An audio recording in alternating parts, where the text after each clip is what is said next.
Hello.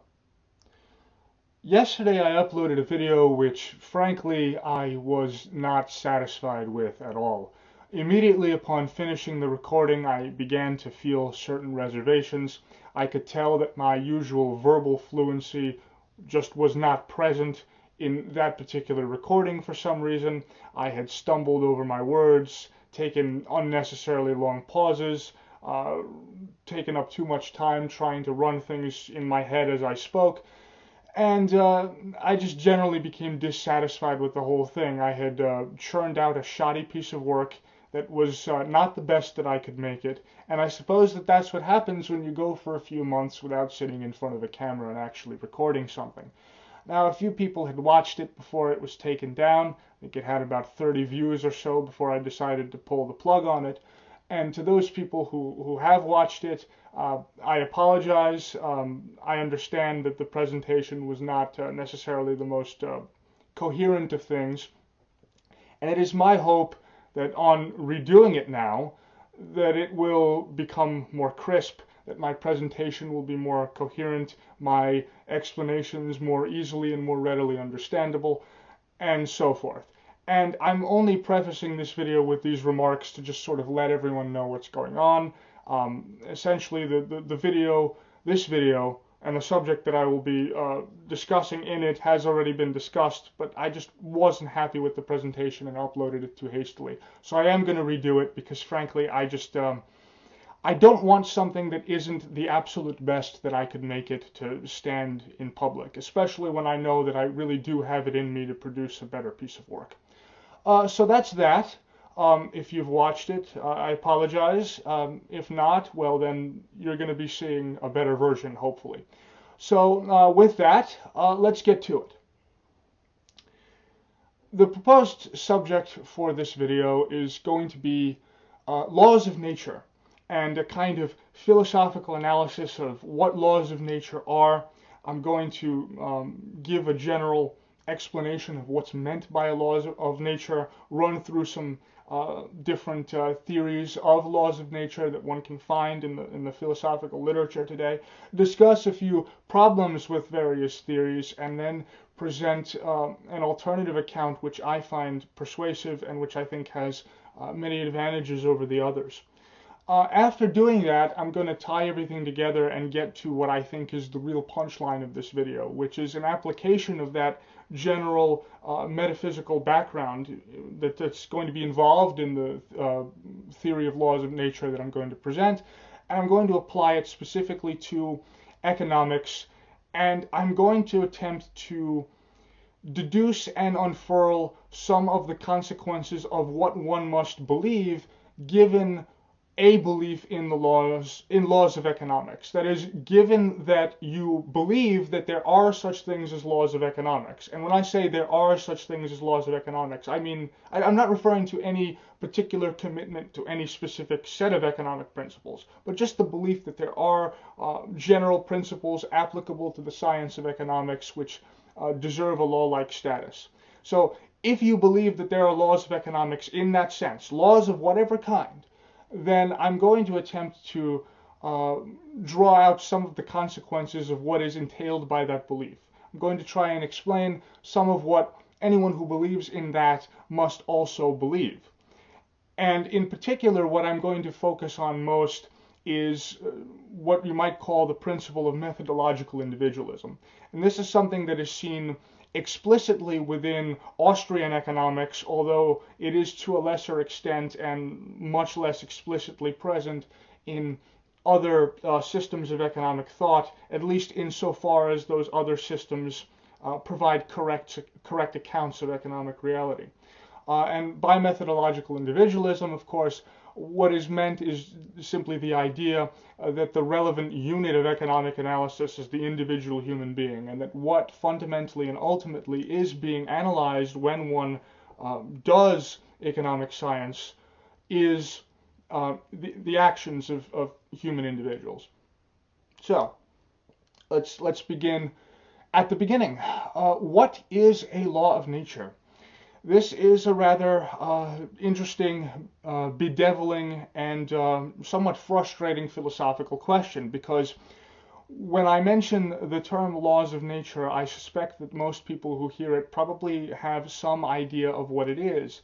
And yet, as is found repeatedly in the technical philosophical literature on the subject, whenever one attempts to give precise, coherent, definite, specific accounts of exactly what is meant by the term law of nature, one runs into all sorts of difficulties and discovers that the notion is actually very difficult indeed to formalize.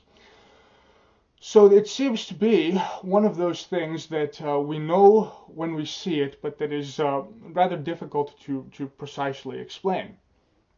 But let me go through a few general features of laws of nature that everyone seems to accept are present. These are things that no matter what account of laws of nature one is partial to, one more or less accepts that any truly satisfactory account must account for these things.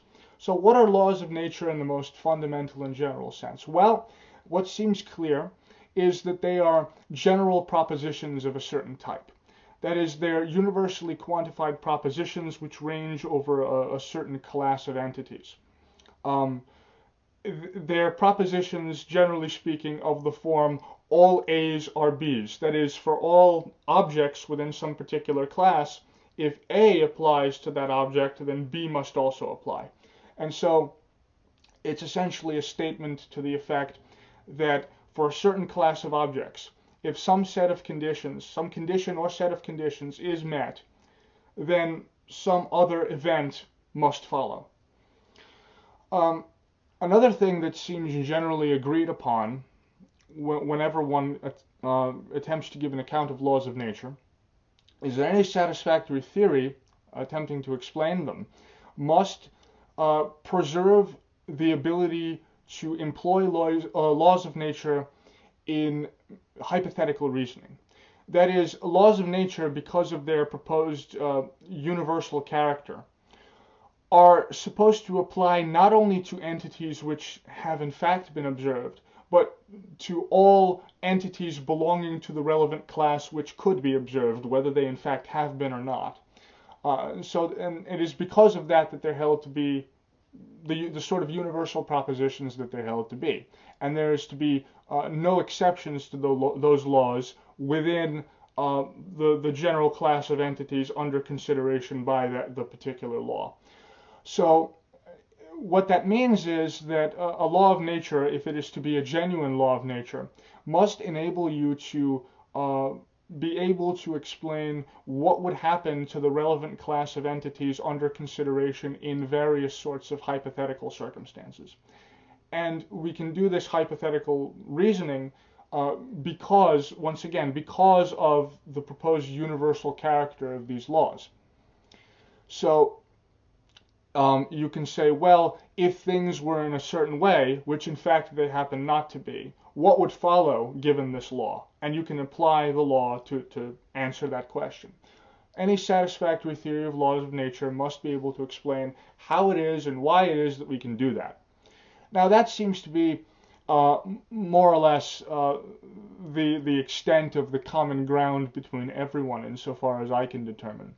But it seems to me that there are other characteristics of laws of nature which are salient, which are important, which stand in need of explanation, and which any satisfactory theory that purports to explain laws of nature should be able to account for.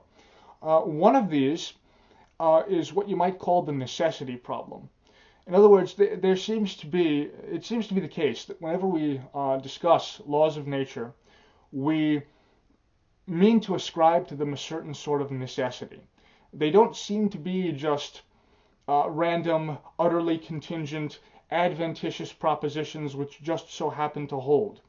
There is a certain binding, law-like character which explains why it is that these proposed rules and laws actually govern things in the universe. That is, they actually govern the nature of things. And if they are held to govern the nature of things, then they can't be just pure contingencies. There has to be some sense of necessity to them.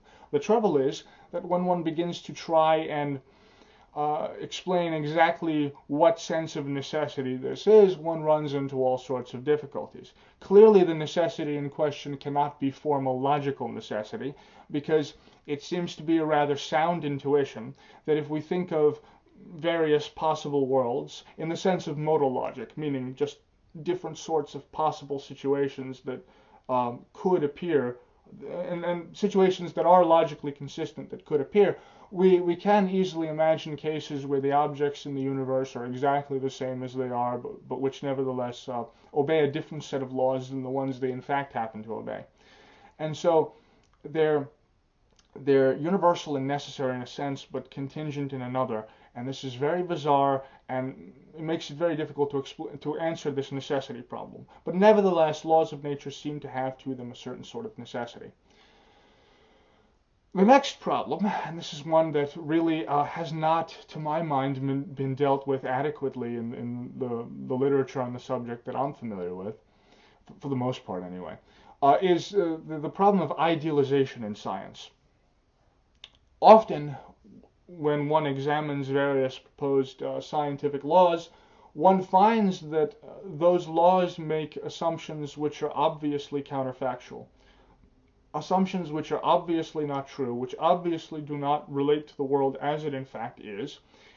And those assumptions idealize the actual world, and from those idealizations, they come up with principles.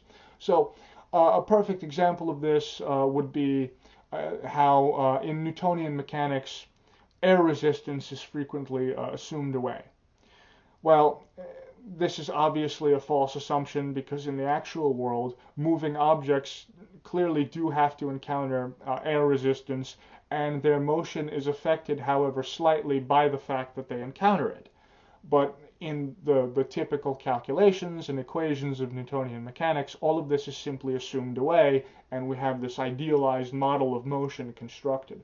Now, in certain cases where extreme precision is required, there are various ways to factor in air resistance, at least to an extent, but generally speaking, except for certain rare cases where, as I said, extraordinary precision is needed, this is generally not done. And one sees this everywhere. The ideal gas laws, for example, that attempt to explain the behavior of gases. They make assumptions about gases which are clearly false. No actual gas in the actual world behaves like this idealized gas that's proposed in the ideal gas law. The same goes for perfectly reversible heat engines and the thermodynamic principles concerning them. There are no perfectly reversible heat engines.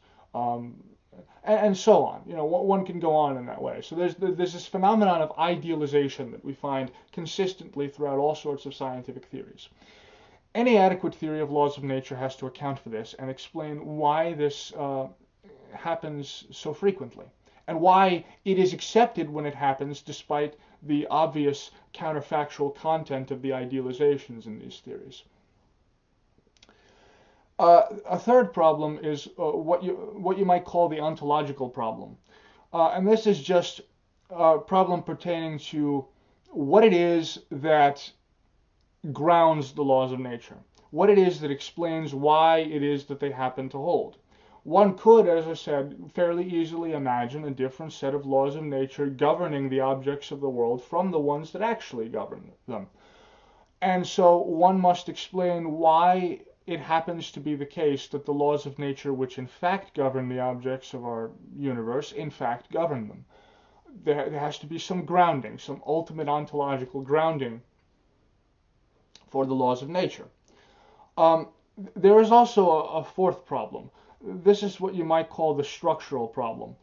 And this has to do with the fact that often within laws of nature there is a curious phenomenon observed. And that is that the laws of nature tend to be arranged in a sort of hierarchical structure. There are certain very general principles that apply to extraordinarily large classes of entities.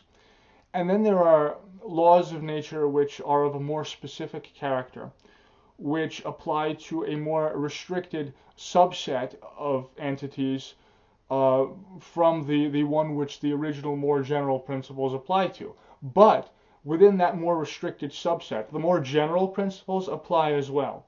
And so one sees this phenomena where laws of nature are organized hierarchically. At the top of the hierarchy, there are these super general laws, and then one can move down in a piecemeal fashion to ever greater levels of specificity. That has to be explained. Why is it that the laws of nature happen rather consistently to be organized in this manner? Okay, so those are basic problems which, as I said, any adequate theory of laws of nature must account for.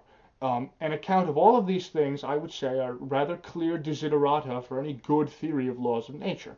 So let's run through a list of proposed theories of laws of nature. Now, before I begin this discussion, I should make very clear that the list of proposed theories that I'm about to run through is by no means a comprehensive list, and as I run through them, I am by no means going to provide an absolutely comprehensive discussion of them. There are, of course, more things to say. However, this is only one video, and I can only do so much at a time. And if there are people who wish to defend any of the theories that I'm about to run through now, or some alternative theory, which I happen not to discuss at all, you may, of course, do that in the comments section, and I will address any criticisms that are not addressed or any topics that are not discussed in this video. Just preface that I can't talk about anything. I can't talk about everything. I'm going to discuss as much as I can and provide a reasonable and a reasonably detailed and decent discussion that should give people a good flavor for the different theories, that should enable them to more or less understand what they're saying, and also I hope to see problems with various proposals. But as I said, I can't be absolutely comprehensive. So if you find something dissatisfying in my discussion because I did not mention one thing or another, well, this is just one video. This is all I can do here. Although I'd be happy to discuss any points that you'd like to discuss in the comments, so please feel free to talk about that down there, and we can hash out any remaining issues in that venue. Now then, the first proposed theory of laws of nature, and this is, I would say, probably the most common one among contemporary philosophers, or really used to be until quite recently. I think there's another contender that's begun rather rapidly to displace this one, and I'll get to that in a minute. But for a long time, what was the most common theory was what you might call the Humean or the regularity theory of laws of nature. Now, in David Hume's philosophical work, one of the problems that he was rather famous for discussing have to do with things like causality and induction. And being an empiricist, Hume claimed that we actually have no empirical concept of causation. Because he was an empiricist, Hume believed that all of our knowledge must ultimately derive from what he called sense impressions, that is to say, empirical content. And he claimed that causality has no, there is no intrinsic causality observed empirically. What we in fact observe is what he called constant conjunction, and that this is really all that we can legitimately deduce exists. We cannot legitimately claim that causality in some ultimate intrinsic metaphysical sense exists. We can only claim that there is constant conjunction between various classes of events. And what Hume meant by constant conjunction is that it seems to be the case in observed experience that whenever we observe some particular event A, we happen quite regularly to also observe some other event B following it. And these events, for one reason or another, happen to be conjoined. When we observe the one, we observe the other following it, and we see this rather repeatedly throughout our experience. So, for example, if a billiard ball that is initially stationary is struck by a stick, we observe it to move. And we observe it to move in a particular trajectory depending on the angle at which the ball was struck by the stick, and also to move with a particular velocity depending on the force with which the stick is said to have struck the ball. And that's really all we can say, that there are these constant conjunctions. There have been more recent defenders of the regularity or Humean theory of laws of nature, like David Lewis, who have attempted to give a conditional analysis of laws of nature and claim that laws of nature are really conditional propositions to the effect that for all entities X that belong to a certain class, if some given event A happens, then some event B will happen. So they're universally quantified conditional propositions. Well, you know, it seems sort of superficially sensible, and as I said, following Hume, this was a widely accepted view for quite a long time. However, there are problems with it. The most obvious of which is that the Humean theory really can't give any sort of account of the necessity of natural laws, the apparent necessity that they have. It isn't really able to provide a solution for the necessity problem, because all that Humeans claim that we can know exists are constant conjunctions. And if constant conjunctions are all that exists, well, then the fact that one event happens to be conjoined with another can just, as far as we know, be an adventitious phenomenon, and therefore the whole thing is purely contingent. For all we know, we could wake up tomorrow, and the laws of nature, which we have hitherto observed, can completely change and be totally different. And so there really doesn't seem to be any way of solving the necessity problem on the Humean account. Indeed, I think it would be fair to say about the Humean account that it denies the necessity of natural laws altogether. And to my mind, that's a sufficiently serious problem with it to warrant rejecting it. Clearly, there is some sense in which these laws of nature are necessary. I mean, nobody really takes seriously the possibility that you might wake up tomorrow and find completely different principles of physics operating in the world from the ones that you found operating yesterday. So that seems to be just plain inadequate. Now, of course, one can bite the bullet on this if one's really committed, but does it really make sense to do that? So that's a problem. That's one problem with the Humean theory. The other problem is that it really can't solve the idealization problem. What humans like to say is that when we make idealizing assumptions within science, we're really just making approximations, theoretical approximations to the actual observed complexity of the world. And that if we insisted that our scientific theories conform perfectly to the world's actual observed complexity, they would be so complex, so difficult, that they would just be unwieldy and impractical. Well, this is problematic, really, because the whole point of idealization in science is not realism. Idealized theories don't strive for realism. They explicitly make counterfactual assumptions about, ideal gases and perfectly reversible heat engines and a lack of air resistance. But the fact that they make these deliberately counterfactual assumptions is not generally held to be a defect of the theory.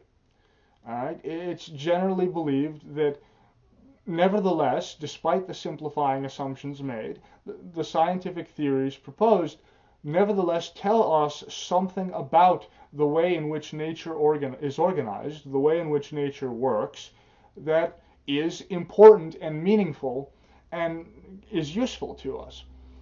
So if the aim of idealization in science is not realism, but a real kind of attempt to distill something important and fundamental within the operations and workings of nature, then it's very hard to really say that idealization is the result of some compromise between the need for realism and theoretical simplicity.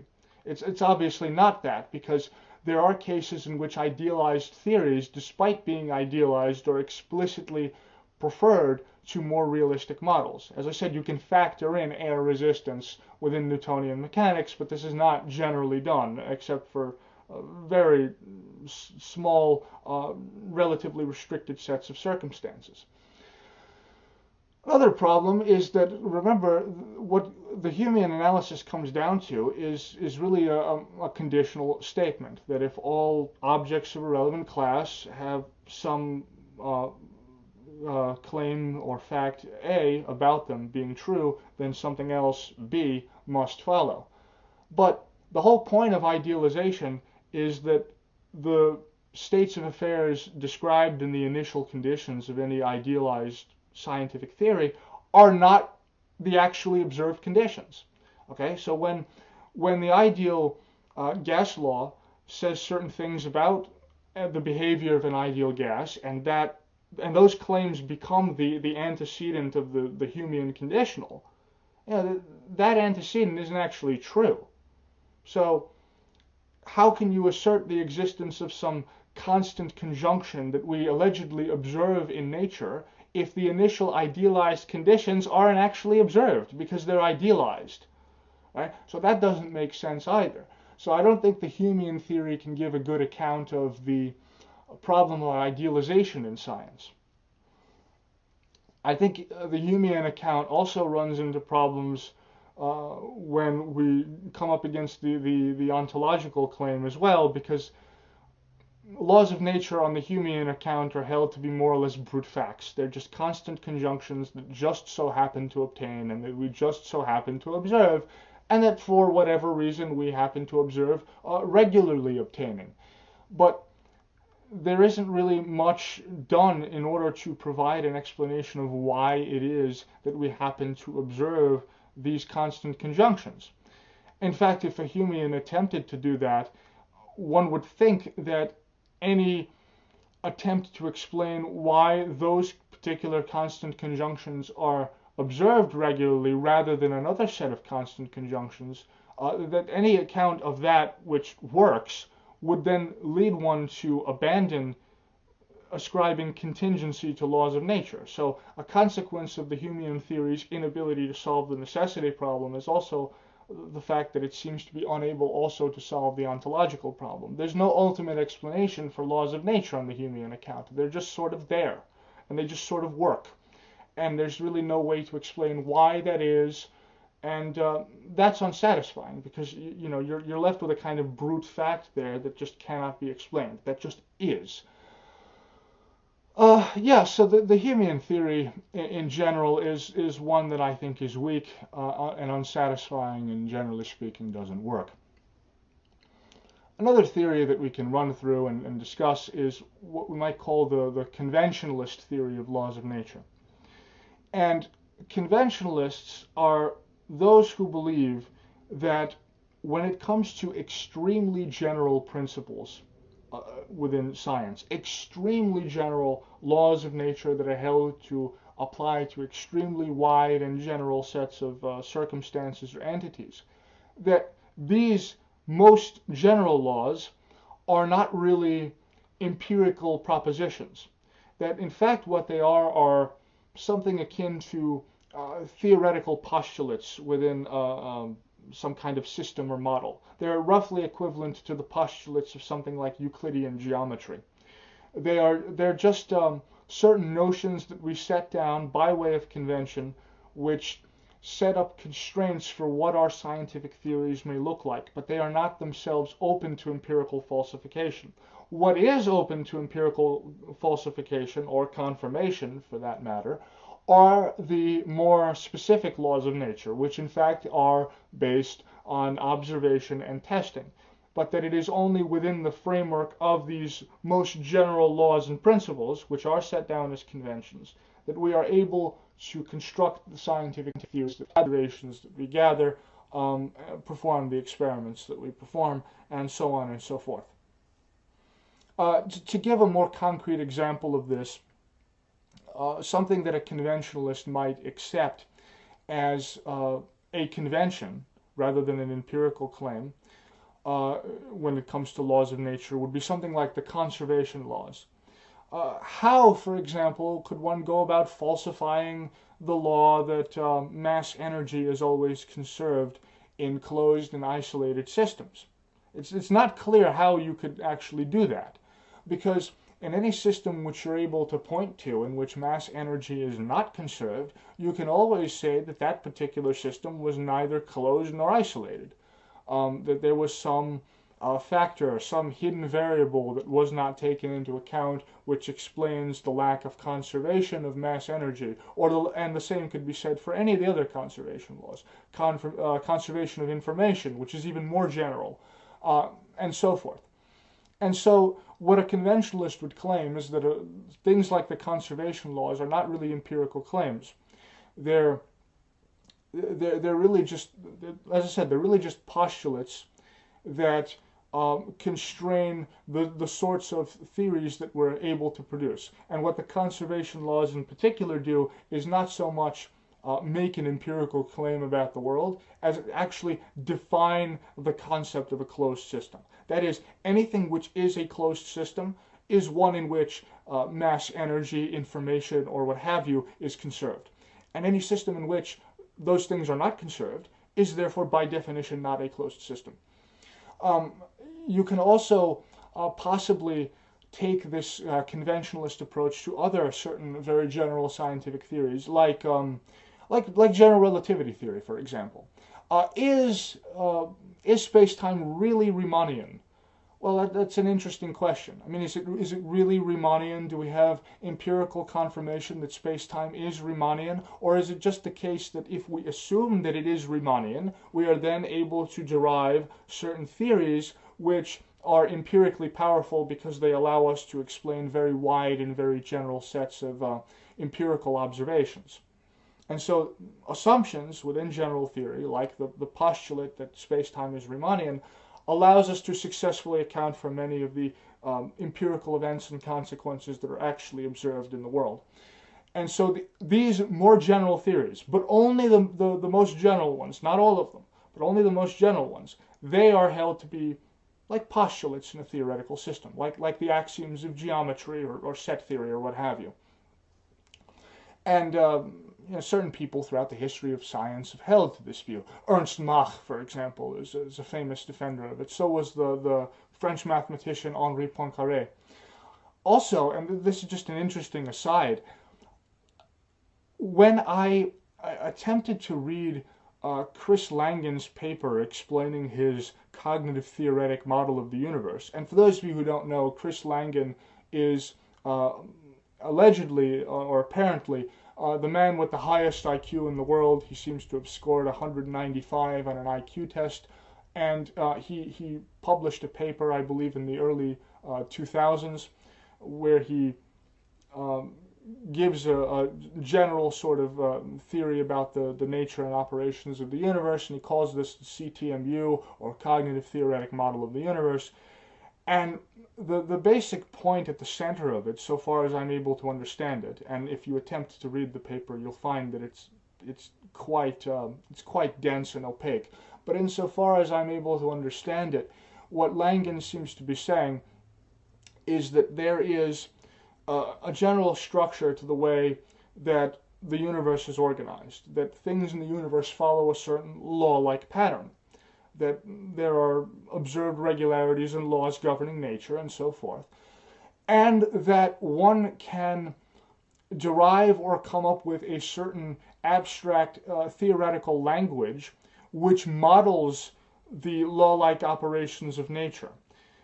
This language he calls a self-creating, self-processing language, and that once one has created this language and its syntax and all of its various linguistic features, one can draw some sort of isomorphism between the universe itself and the features of the language, such that the language becomes a relevant and accurate model of the way that the universe works. So, I mean, a lot of people have criticized him, and I'm not going to delve into that, especially since I'm not I'm not confident in my own ability to understand what he's saying, frankly.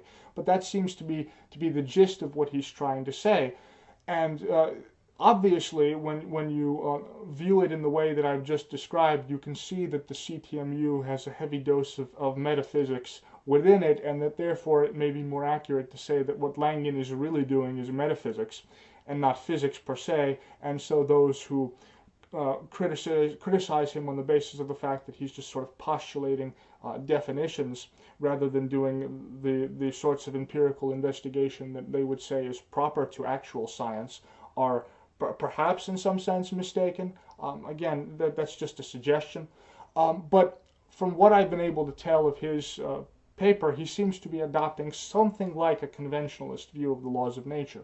He's willing to accept that the very most general principles in all of nature are postulates in a theoretical system. They're definitions, and that once we set down those postulates, we are able to have constraints and limits on what our scientific theories can be like. And I was really led to think this way about his paper because I one day read through a discussion that he had with some people on a forum somewhere attempting to criticize him, in which he mentioned general relativity theory and the fact that the most basic assumptions within general relativity theory, like the claim that space-time is Riemannian, are essentially serve the function of postulates in a theoretical system. So he seems to be adopting something like a conventionalist view. I hesitate to say that completely because merely believing that basic claim is not necessarily enough to make one a conventionalist all the way. You may need some more there.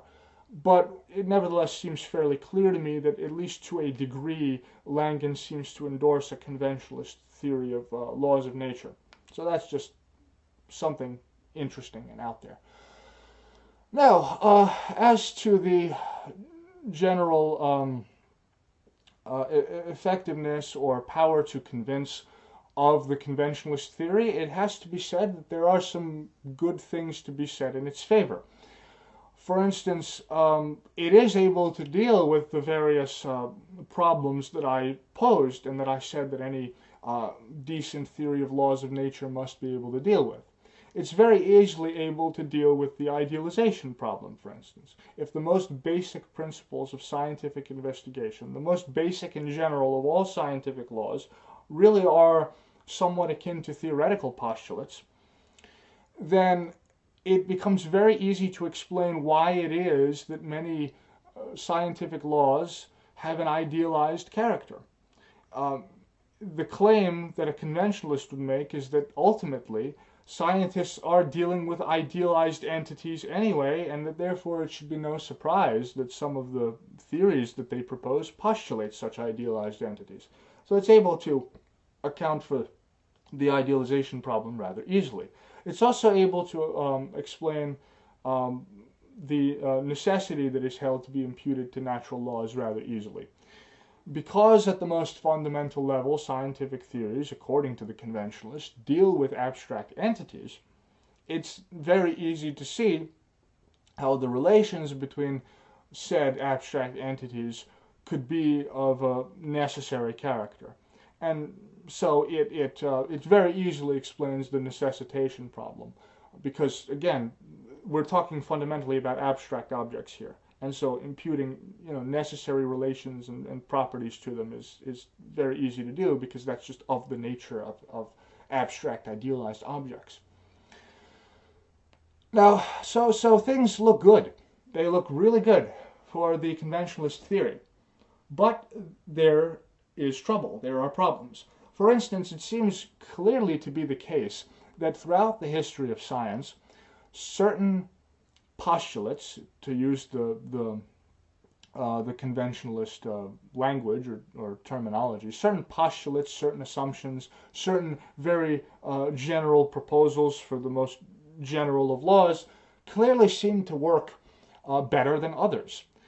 If one takes the conventionalist view completely seriously, then it seems that one would have to conclude that the most general laws or principles with which one starts are completely and utterly arbitrary, that they can be absolutely anything whatsoever. And yet the history of science seems to furnish quite a bit of evidence that that perhaps is not the case, because certain assumptions, certain starting points allow us to derive more empirically powerful theories, more explanatorily powerful theories, better theories.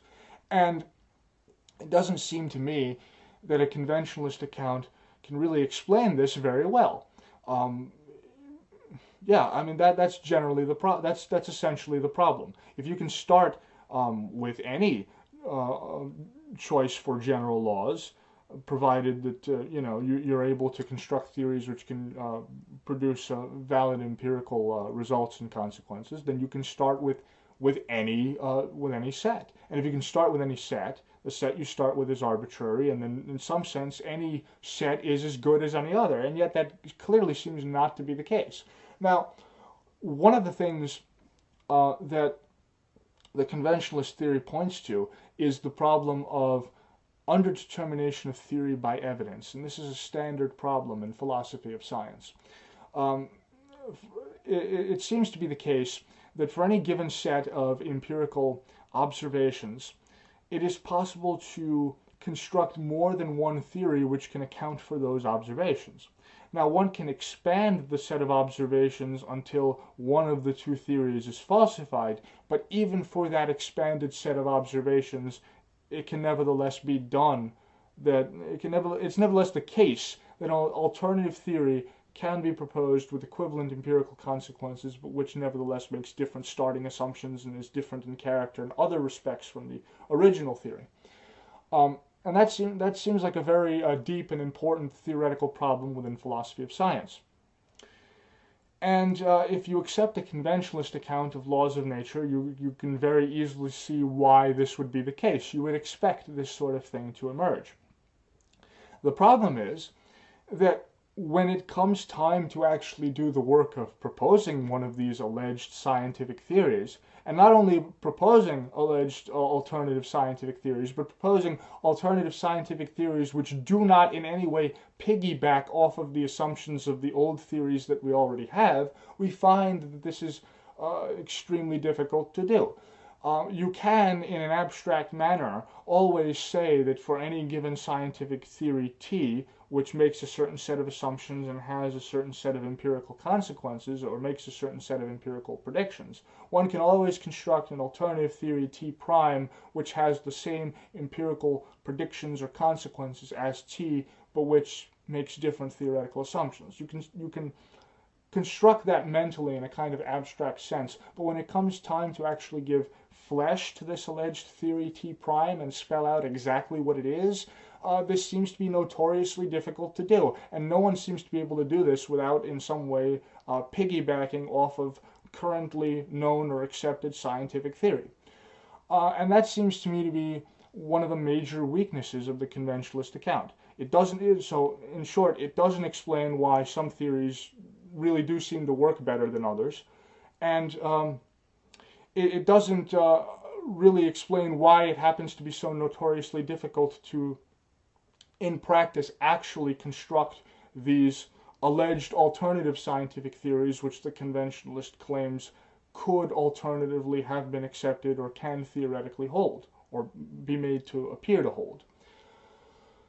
So that's the issue with the conventionalist account.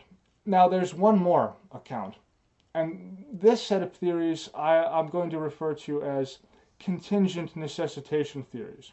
Now that sounds like a bit of an oxymoron. It's because it is, and I'm going to attempt to explain and clarify why that is.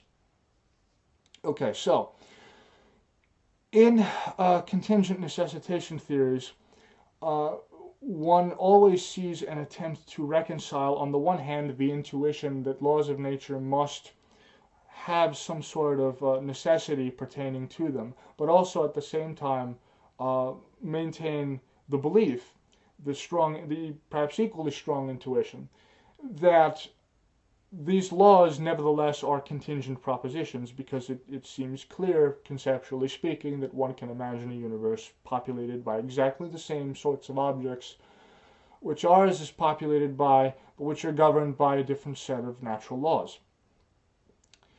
And there have been a number of philosophers that have proposed theories of this type. The most famous is probably David Armstrong, who's also well known for his sort of quasi-neo-Aristotelian theory of universals, which he believes is actually compatible with naturalism.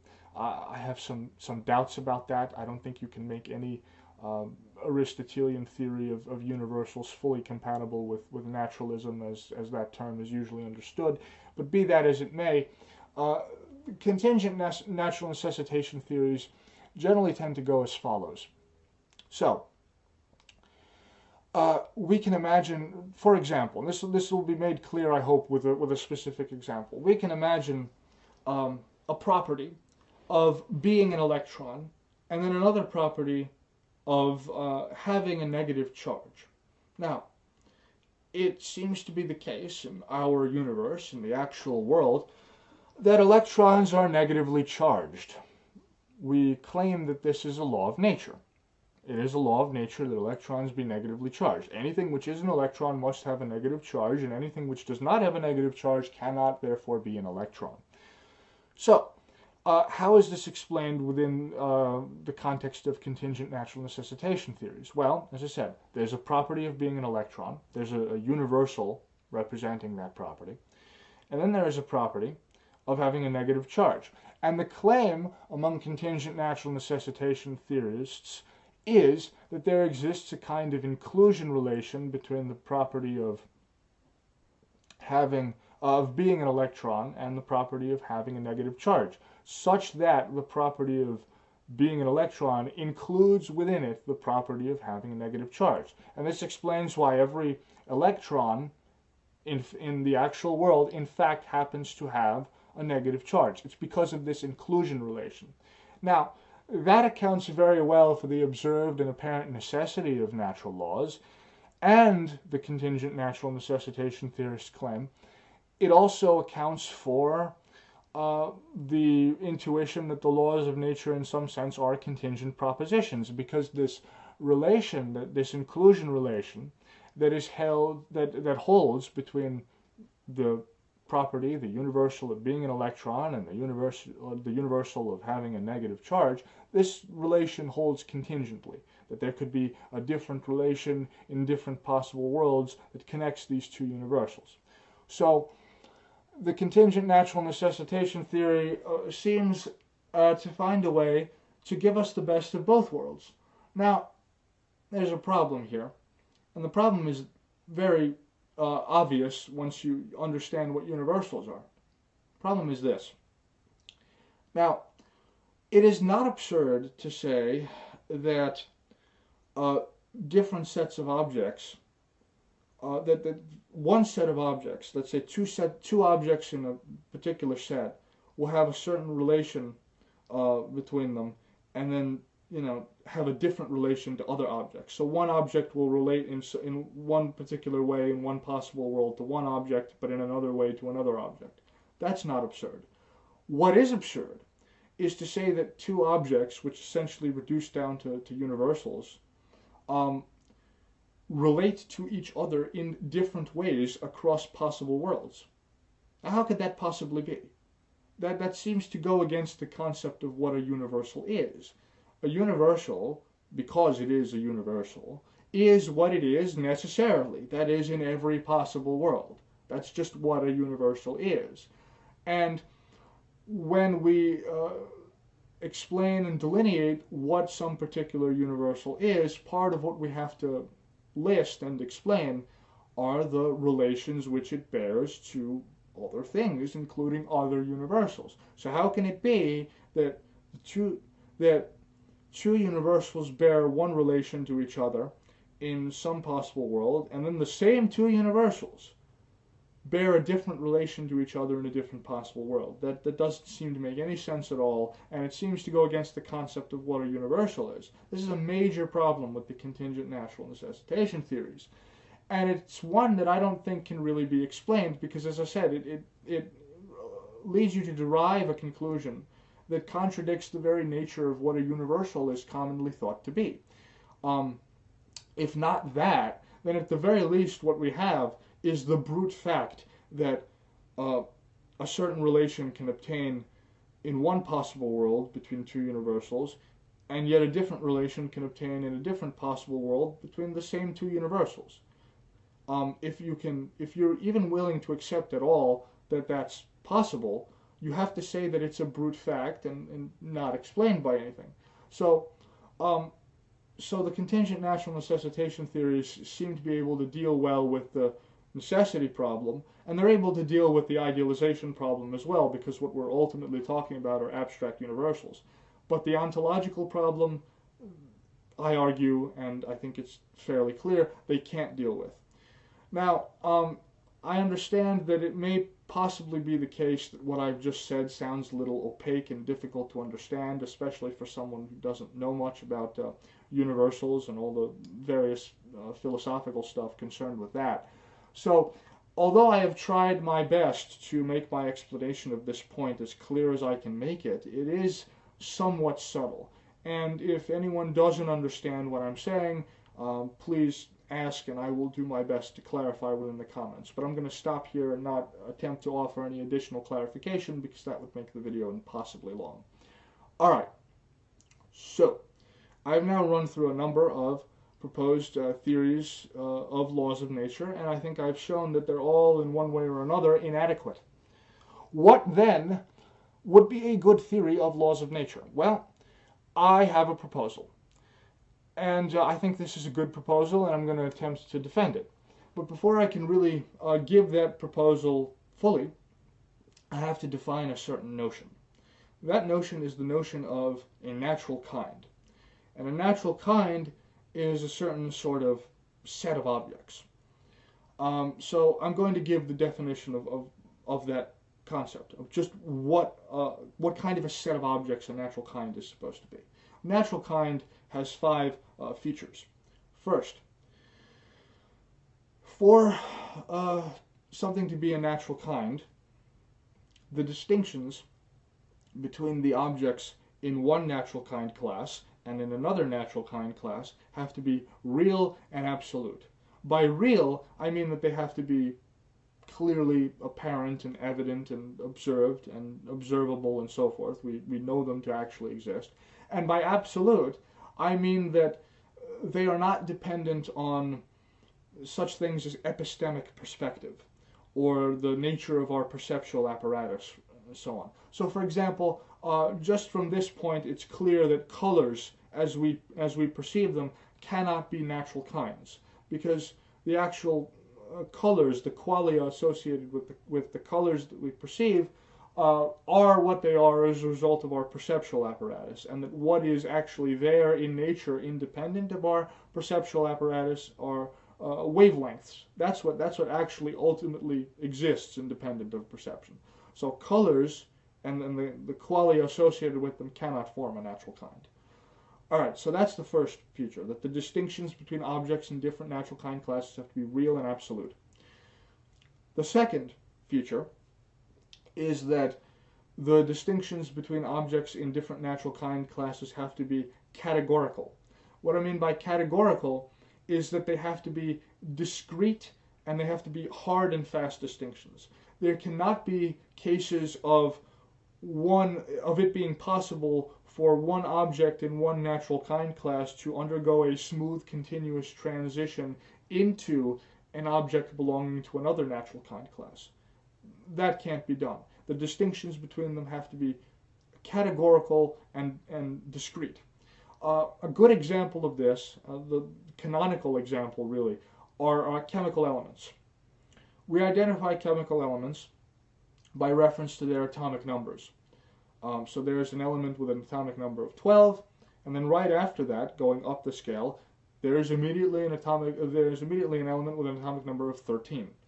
There is no element with an atomic number of 12.5 or 12.2 or 12.7839652116.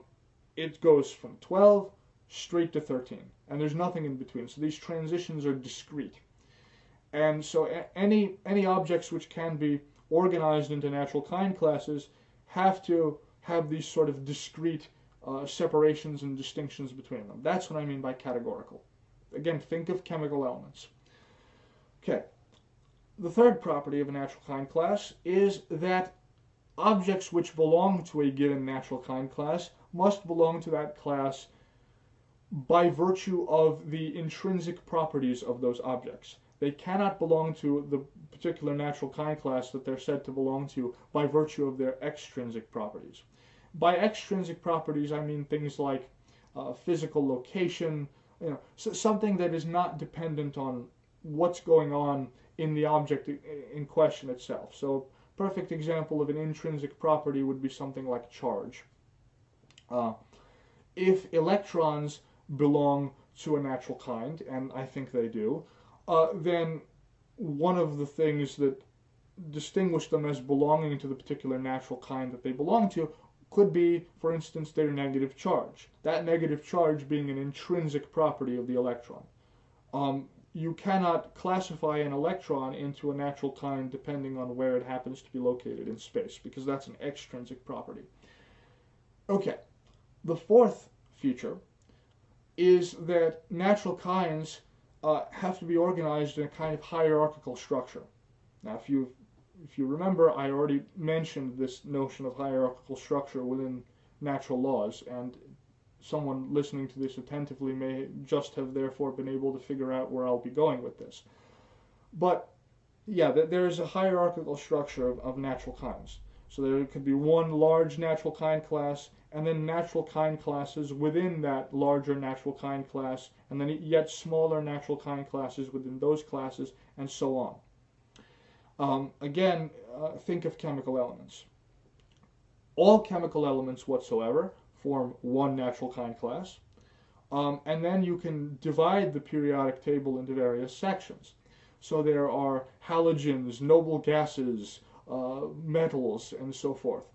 And these subsections of the periodic table and the elements within those subsections each have particular special chemical properties that are unique to them. There is a certain theory of chemistry pertaining only to metals, not to all chemical compounds or chemical elements generally, but specifically only to metals, so that you have so that those can be organized into natural kinds. And then, of course, down on a yet smaller level, you have each individual element itself comprising a natural kind because of those hard, discrete distinctions in atomic number between elements. And the fifth feature, and this is probably the most metaphysically contentious of them all, is that any object belonging to a particular natural kind class must belong to that class in virtue of certain essential properties that it possesses. And by essential properties, I mean properties which, if not possessed by the object in question, would make it an object different from the object which it in fact is. So they're properties which, if lost, would lead to the object becoming something different. Again, think of the charge of an electron. If you take away an electron's negative charge, it's not an electron anymore. It's something else. It could be a neutron with no charge, or perhaps a proton with a positive charge, and so forth. So that's what a natural kind class is. So we'll run through the 5 features quickly. The distinctions between objects in various natural kind classes have to be real and absolute. They have to be categorical and discrete. They have to be based on intrinsic properties. They have to be organized in hierarchies, and that there must be essential properties of objects belonging to natural kinds that explain why it is that objects belong to the natural kind classes to which they belong. Okay. Now, having that notion in mind, what I want to claim is that the correct theory of laws of nature is one in which a law of nature is held to be a universal generalization that applies to objects within various natural kind classes. So laws of nature, as universally quantified propositions, are quantified over natural kind classes. And it is only propositions which can be quantified over natural kind classes that can aspire to the status of a law of nature. Why is this? Well, if the distinctions between objects in various natural kind classes are always discrete, then it is always possible to determine for any given object to which proposed natural kind class that object belongs. there is no ambiguity. For any given atom of anything, it is always possible to determine what that atom is an element of. You simply check its atomic number and you can immediately tell. Now, yes, there are exceptions. There are isotopes of various atoms, and in fact those isotopes would form yet smaller natural kind classes within the natural kind classes of the individual elements. But that's what I claim that laws of nature are. They are statements about objects in natural kind classes. Now, what is it that actually accounts for the actions and the things that we say about natural kind classes? Well, I think that what this comes down to has to do with the dispositional properties possessed by objects. Dispositional properties are properties of objects which make them inherently disposed to act in certain ways under certain conditions. Sometimes in the philosophical literature you'll hear the word powers used to refer to that same concept, and that's just John Locke's term. And it's kind of a term that he started using and that philosophers after him have been using as well. But a power and a dispositional property is the same thing.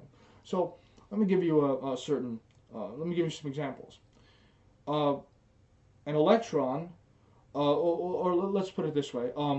If you have let's say if you have two atoms of hydrogen and an atom of oxygen, and they're disposed to undergo chemical bonding in a certain way, and you can essentially explain all the laws of chemical bonding and all the various forms in which chemical elements can bond together with reference to these dispositional properties. That is, these atoms are such that if you put them in certain conditions, those conditions including being around or combined with other elements, they are disposed to bind together and then produce some other substance with a different set of properties.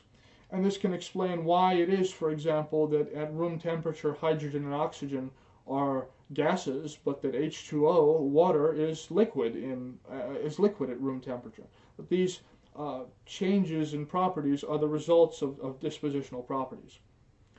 So what's interesting about this approach is that, generally speaking, when one thinks of laws of nature, one imagines that there are objects in the universe, and then there are general laws that are sort of imposed upon those objects to give them structure, to give their behavior structure, and that this is done from without.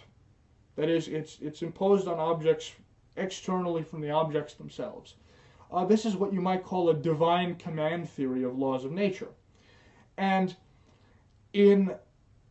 at the time when modern science was just starting to congeal and form, around the 16th and 17th centuries and thereabouts, this was actually a view of laws of nature which was associated with what was then becoming an increasingly popular theological perspective, that being occasionalism. Occasionalism is a certain theory of causality, and occasionalism claims that there is no intrinsic causality. No event intrinsically causes any other event, and the alleged causal interactions that we appear to observe and believe that exist actually happens because God actively intervenes between every set of events and actually, so to speak, brokers the transaction between the things going on. So when a billiard ball flies at a certain velocity and strikes another billiard ball, it doesn't actually cause that second billiard ball to move somewhere of itself. God intervenes and communicates force to the second billiard ball. The first doesn't do it on its own. So occasionalists believe that every causal transaction is brokered by God. Isaac Newton was actually an occasionalist.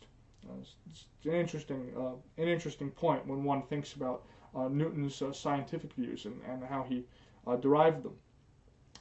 Now, if you subscribe to a kind of occasionalism, what that means is that that material objects are not allowed to have active causal powers.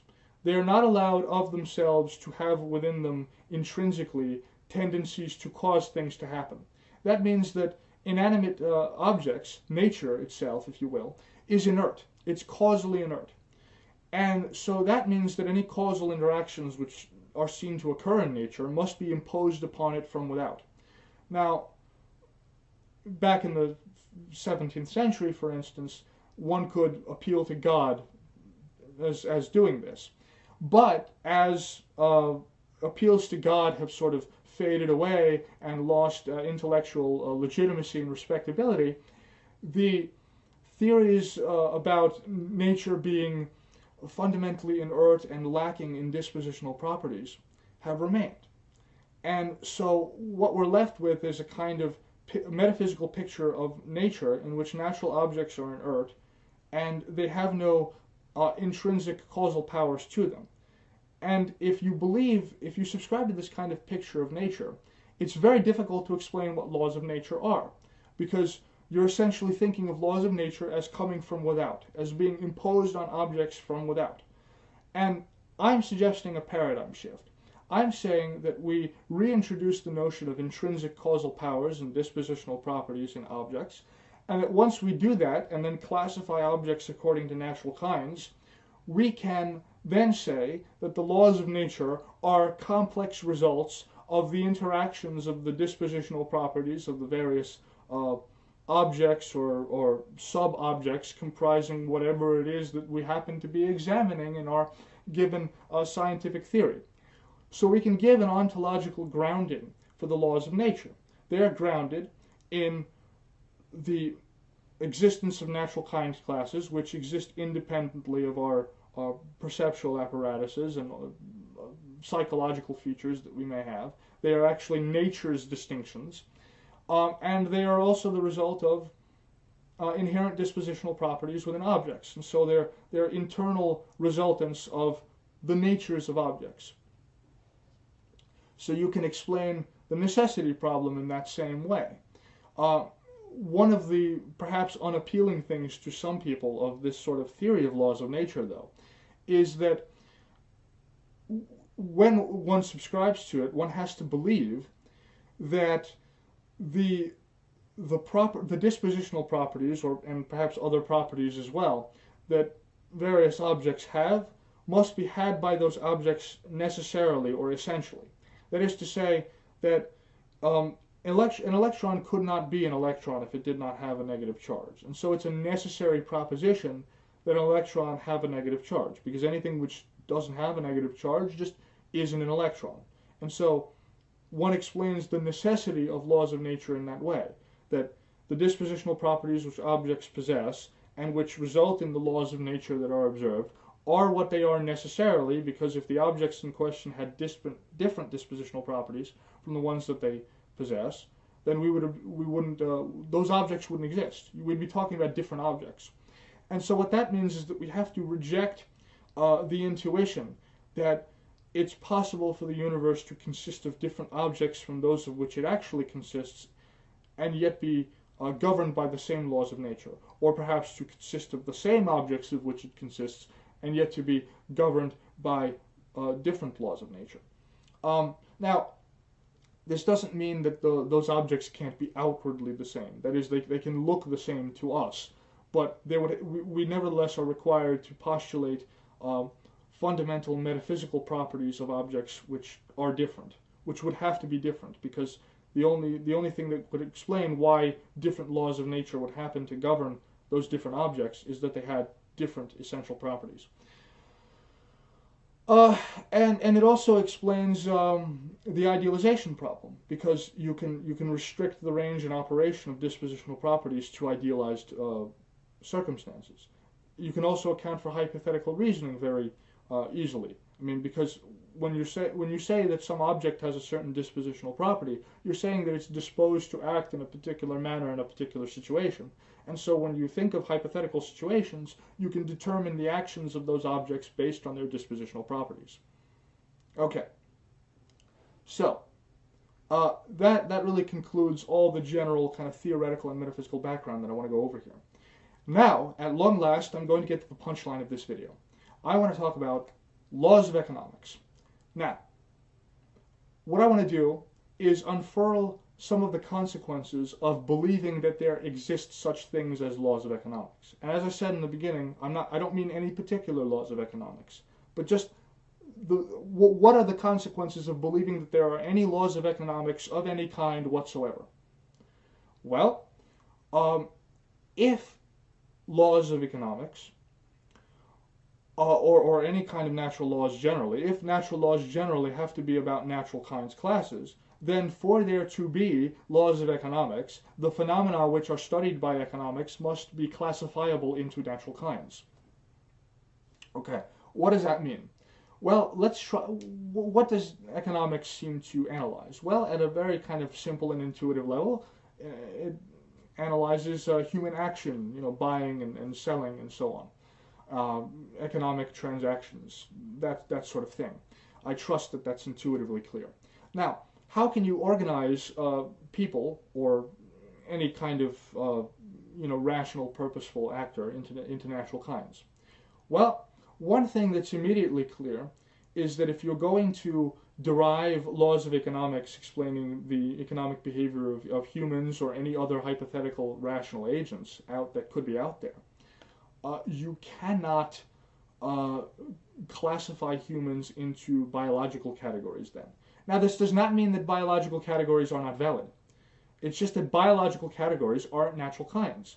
And this is very obvious because if you accept Darwinian theory and the claim of universal common ancestry of all life, one immediate consequence of that is that no biological category that exists, none of the standard taxonomic categories, species, genus, phylum, kingdom, all the rest of it, none of those can be natural kinds.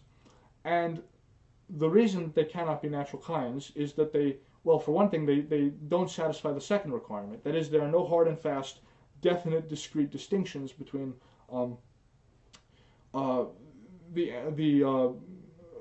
organisms that populate various biological categories. The reason for this is, as I said, has to do with the thesis of universal common ancestry. If two organisms selected at random must share a common ancestor somewhere, then one has to examine all the transitional forms between each of those two organisms that eventually lead up to that common ancestor. And if one is to classify those two original organisms into natural kinds classes, one then has to ask, well, which of those transitional forms leading up to the common ancestor belong in the same natural kind class, and which ones belong in different natural kinds classes? And there's really no way to answer the question. All right, every biological category allows for a certain degree of essentially arbitrary genetic variability. Not every human being is genetically identical. Clearly we're not. We're all different. And yet, we're classified in the same biological species. So, biological categories are sort of like clusters.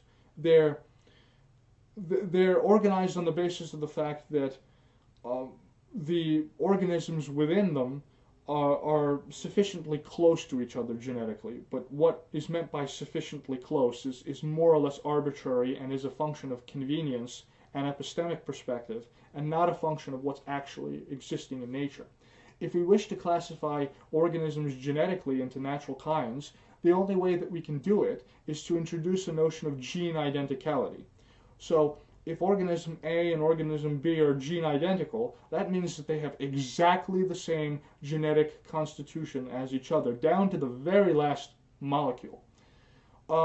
Now, I am not a geneticist, but I have heard that even twins in some cases are not gene identical. And if that's true, then every individual organism forms its own gene identical class, and it's the only occupant of its own class. So we can divide biological organisms into natural kinds in that way. But it's not very scientifically useful because we can't derive laws of any kind of generality or wide scope if those are the natural kinds that we employ. And so, because there are smooth transitions, for example, from one species to the next, or one subspecies or race to the next, and we know this because that's what evolution is. The successive genetic variations over generations allow for these sorts of smooth transitions.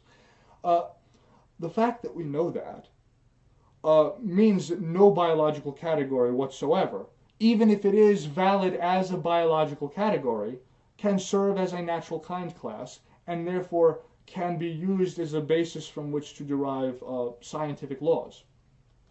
This, by the way, explains why it happens to be so notoriously difficult to derive laws of biology. It's because you can't really classify organisms into natural kinds. They're more like cluster concepts. But it also explains why within genetics one can derive laws, because there are in fact hard and fast distinctions between different genes.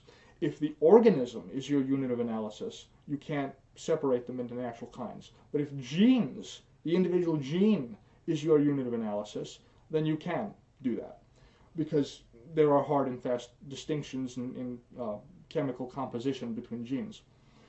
So what that means is that if you aspire to derive any sort of laws of economics, you cannot say, for example, that there are certain laws of economics which pertain to black people and only to black people, and others which pertain to white people and only to white people. You can't say that there are some laws pertaining only to the British and others only to the French, and still others only to Italians, and still others only to Russians or Germans or what have you.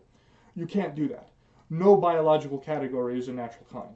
So if you insist on studying human economic action by subdividing humans into racial groups, you must conclude that there are no laws of economics, that there are no general laws of economic action. And this is something that I would urge the alt-right to remember, because I know that I have subscribers who identify with the alt-right.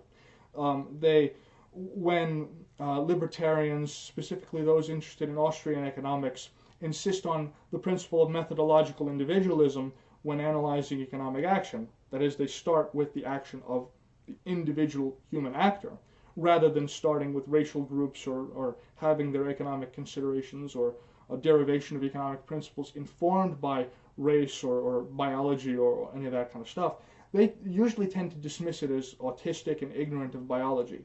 But there is a deep philosophical reason, I argue, why this is done. In Austrian economics, and in any sort of correct form of economics generally, it is at least implicitly accepted that individual economic action needs to be the starting point, because biological categories like race are not natural kinds, and since biological categories like race are not natural kinds, you can't derive laws of economics on the basis of them. So if you insist on not starting at the individual level, you have to say that there are no laws of economics. None. Supply and demand, the effects of inflation, none of these things, you can't claim that any of these things are general principles. You can't claim that any of these things are universally valid. Okay? The government could inflate the money supply, and sometimes it'll trigger a business cycle, and sometimes it won't, even other things being equal. Even with that caveat, the ceteris paribus, other things being equal caveat, even then. So you can't claim that there are any laws of economics at all. You can't claim that the socialist calculation problem is an insuperable obstacle to the working of socialism, because that's a law of economics. That's a principle derived from, general considerations of economic action. That's a law. It's a law that socialism has no price system, and hence no ability to calculate input and output costs, and hence no ability to rationally organize production. If there are no laws of economics, you have to say that at least sometimes it will be possible for a socialist state to organize production rationally in the long run. So you have to reject all of this, and you have to be a total skeptic about all economic laws of any kind whatsoever. This is a very serious implication. And so this is kind of my gentle sort of criticism of people on the alt-right, that there is a reason for methodological individualism within economics. Now, I had been claiming that you can't categorize human beings into racial groups for economic purposes because racial groups aren't natural kinds. The same goes for national groups or any other kind of biological or cultural category. What you can do is classify them into individuals. Why is this? Well, at this point, I'm going to dive for a short time into the philosophy of personal identity. What the philosophy of personal identity tends to concern itself with is questions of what sorts of changes a person can undergo and still remain the same person. What is a human person, for example? These are the sorts of questions that that's concerned with. And there are all sorts of theories in the philosophy of personal identity and all sorts of bizarre thought experiments that that area of philosophy is famous for, particularly the philosopher Derek Parfit, who has come up with a load of really wacky thought experiments concerning all different proposals for personal identity. But many common proposals of personal identity hold that if you want to determine whether some person A is the same person as some other person B, you have to determine whether there is a relation of psychophysical continuity between A and B. Now, if that is the true theory of personal identity, then you have to say that human individuals aren't natural kinds either, okay? Because there's a continuous transition from one to the other. So that has to be rejected. All theories based on any kind of continuity have to be rejected if one is to maintain belief in laws of economics, even as regards individual persons. That means that there are essentially only two theories of personal identity that are acceptable to anyone who believes in laws of economics. Cartesian dualism and scholastic hylomorphism. And there may be others, but if there are others, I'm really not aware of them. Perhaps you can have some kind of idealist variant of Cartesianism. That may work as well. But the point with Cartesianism is that there's a soul, an unchanging sort of essence that you have, and that if that soul inhabits a particular body, even if you were to take your soul and transfer it into a different body, it would still be you, because that soul and the nature of it is the criterion of personal identity. Scholastic hylomorphism believes that all objects are composites of form and matter, and therefore a person is the sort of person whom he is by virtue of the particular form, that is the substantial form, the essential universals that he and only he happens to instantiate. And the advantage of this theory is that it explains the intuition that if I were to take you and produce an exact physical and mental clone of you who looks exactly like you, has all of your memories, likes all the same things that you do, why it is that that clone would still not be you? It's because he would instantiate different universals and have a different substantial form from you. So those are the only two acceptable options. Okay, but if you accept one of them, then you have to say that individual human beings each compose their own natural kind, like individual chemical elements do. But then you also have to say that there are essential properties to what make a human being. And if there are essential properties to what make a human being, then you have to say that man has an essence, and therefore humanity itself constitutes a natural kind. Not in a biological sense, mind you, but in a deeper metaphysical sense. So you have to have this kind of metaphysical scaffolding pertaining to personal identity and so forth to get this all to work out. And if you don't have this, you can't have laws of economics. You can't rationally believe that those exist. So that's that. And the final point I want to make is that if you really want to bite the bullet here and say that laws of economics don't exist, then while you don't exactly have a justification for political totalitarianism per se, you do open the door to it. You do say that if the state wishes to intervene in the economy to achieve such and such an end, it is always theoretically possible, at least, for the state to succeed. There are no ultimate immutable economic laws which may prevent the state from achieving certain goals. And if there are none like that, then it's a very strong reason to expect the state to continue intervening. And as it continues to intervene, it'll grow. So while this doesn't guarantee any kind of eventual emergence of totalitarianism, it removes a very important, at least intellectual check on the process.